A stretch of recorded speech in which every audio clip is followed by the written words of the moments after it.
आप में से अभी तमाम ख़वातीन और हज़रात जो ये समझते हैं कि वो बगैर सिफारिश के बिल्कुल मेरिट पर आए हैं, वो तमाम हज़रात ख़वातीन और हज़रात हाथ उठाएं।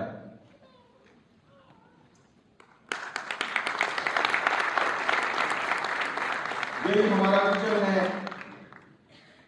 और इंशाअल्लाह ताला इससे जो है हमने खैबर पख्तूनख्वा की तारीख बदली है।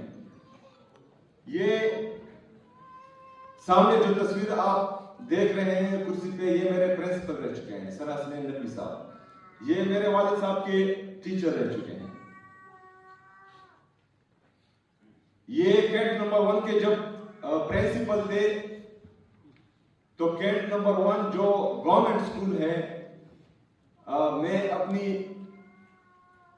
अपने आंखों देखा हाल आपको बताता हूं कि इनके दौर में जब ये प्रिंसिपल थे तो कैंट नंबर 1 ने सिफारिश पर भी एडमिशन नहीं थे।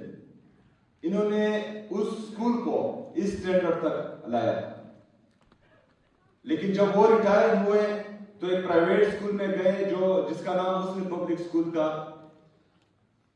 तो वहां पर मैं भी पढ़ता था और ये मुस्लिम पब्लिक स्कूल में मेरे प्रिंसिपल रहे हैं।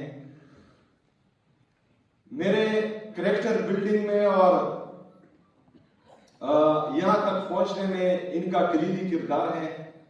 और मैंने जिंदगी में, अपनी पूरी जिंदगी में कभी टीचर के सामने बदतमीजी नहीं की और इंशाअल्लाह ताला आगे भी नहीं करता रहूंगा, क्योंकि आप जो हैं आपको मुआशरे में रूहानी बाप का और रूहानी माँ का दर्जा दिया गया है, तो सबका फर्ज है कि आप की इज्जत और एहतराम करें। जब हम मैट्रिक से फारिग हो रहे थे तो सर हसनैन नकवी साहब हमारे सामने खड़े हुए और उन्होंने हमें एक बात कही कि आप यहां से जा रहे हैं, हो सकता है आपके सबके जहन में ये हो कि आप में से कई डॉक्टर बने और कई इंजीनियर बने, लेकिन ऐसा नहीं होगा।